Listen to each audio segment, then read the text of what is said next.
This is the 360 Challenge Stradale, one of Ferrari's absolute best. Mid-engined V8, race spec, essentially a race car for the road. We're out here in the Scottish Highlands. The roads are clear, we're in a good convoy of fast-moving cars. This is where the Stradale comes alive.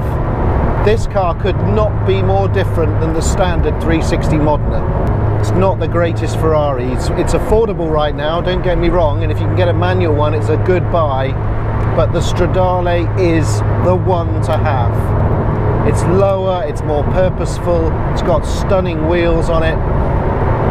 It's just a full-on race car with just enough comfort for you to be able to tolerate driving it on the road. I don't know how many are still going, but I suspect not all of them. This one's in silver, which is very rare. There's only 2 silver cars in the UK, and I think something like 45, maybe worldwide, were in this colour.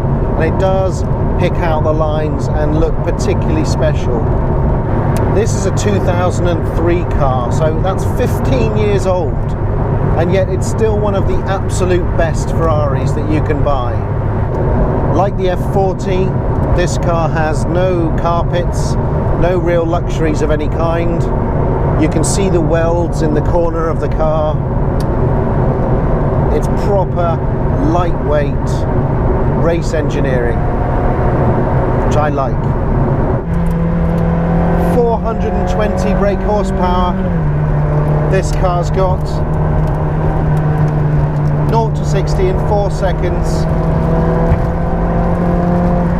It weighs 1,400 kilograms, so it's pretty light on its feet, and it really goes. Twisty roads like this, it really goes.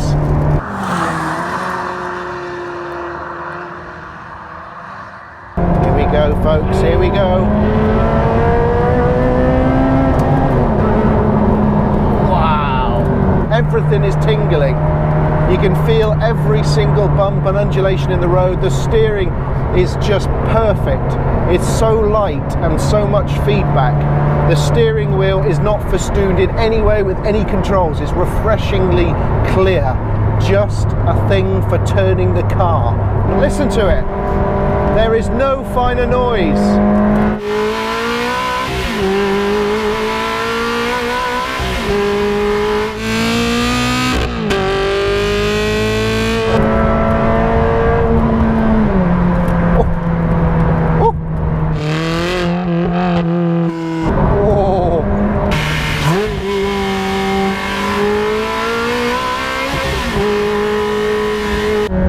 It's like a symphony. One of the all-time great Ferrari engines, one of the top 3 exhaust notes and engine sounds in the world of any car. It roars and sings, and then there's a metallic-y sound when you lift off on the overrun.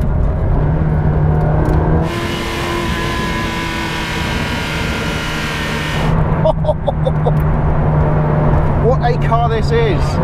It's just so darty. The feedback from the steering wheel tells you everything you need to know about the surface, how much grip you've got, how hard you can push. Although it's supple enough for the road, there's still not a huge amount of suspension travel here. Potholes crash through the cabin, almost shatter your arms. Ahead of me I've got a huge rev counter in yellow. Shows me the digital readout for what gear we're in. So in one car you've got the best steering of any car, you've got the best engine noise of any car. Have I mentioned the brakes? They're good. They're really good. This thing will stop in any condition from any speed with no fade whatsoever, which is particularly handy on roads like this. The real Achilles heel of this car is the gearbox. It's a Gen 1 paddle shift.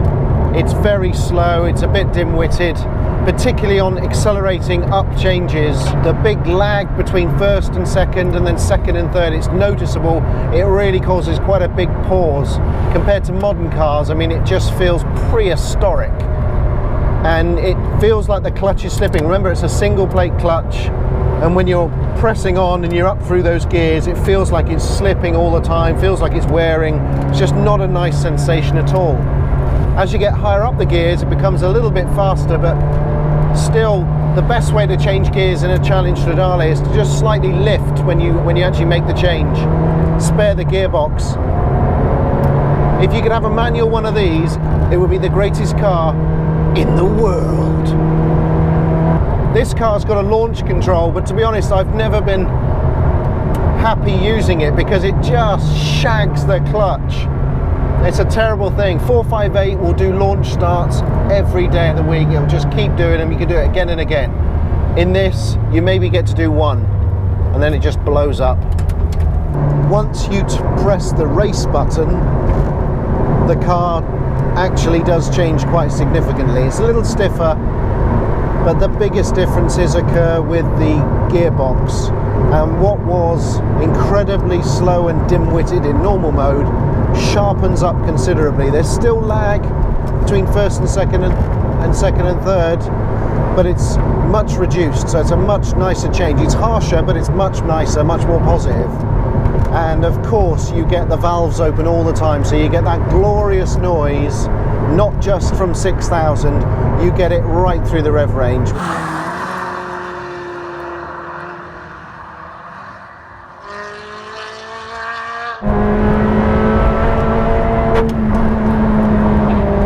Careful not to spin over the edge. Don't really want to end this video in a fireball if I can help it. Wow, what a view, looking down the mountain, down to the lake below.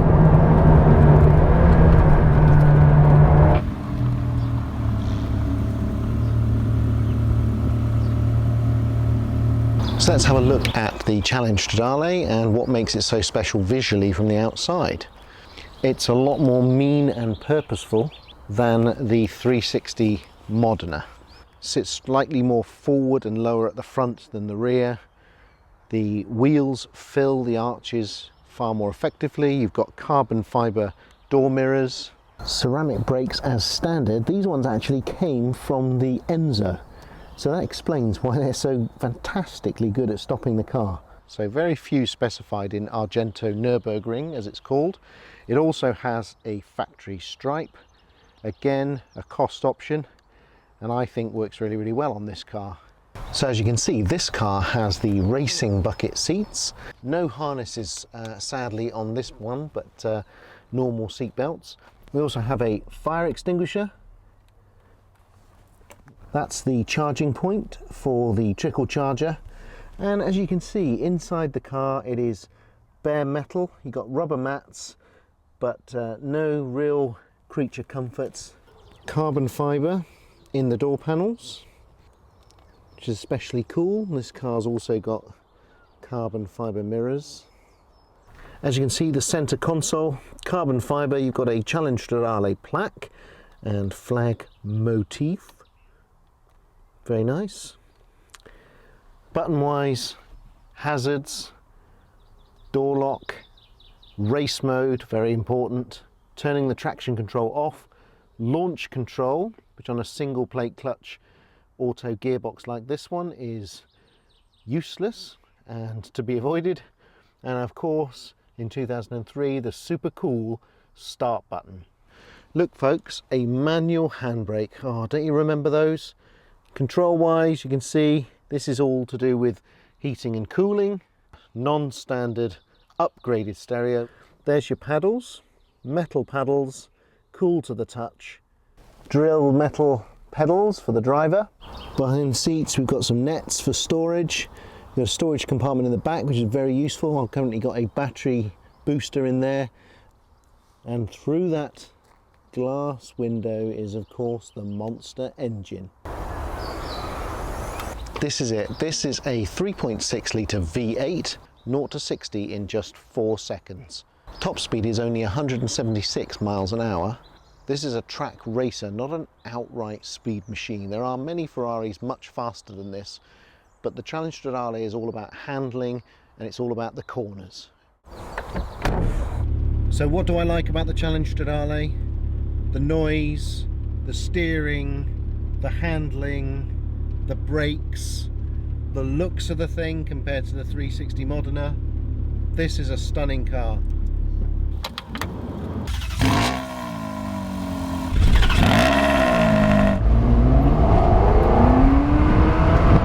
Just over 200 were right-hand drive, making this actually quite a rare car. Even though it doesn't have the V12 or the presence and stance of something like an Enzo or a Testarossa or an F40, it still has the power to turn heads. You leave it parked up somewhere and you'll have a crowd around it taking pictures.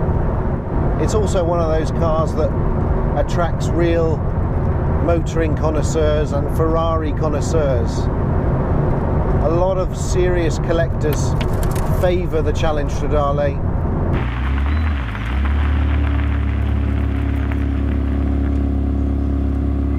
So I've made it back from Scotland. The Challenge Stradale performed perfectly. How do you sum up a car like this? Well, it's beautiful, it's incredible sounding, it's a Ferrari race car for the road. I mean, you just can't get better than that. So Sam from Seen Through Glass, obviously you've got to get one of these. This is an incredible car and I really hope you've enjoyed going on a journey with me. Thanks for watching the video, guys, and my jaunt across Scotland, 2,000 miles in the Challenge Stradale. Please subscribe, leave comments and likes, we really do appreciate it and it helps us make more videos in the future. See you soon.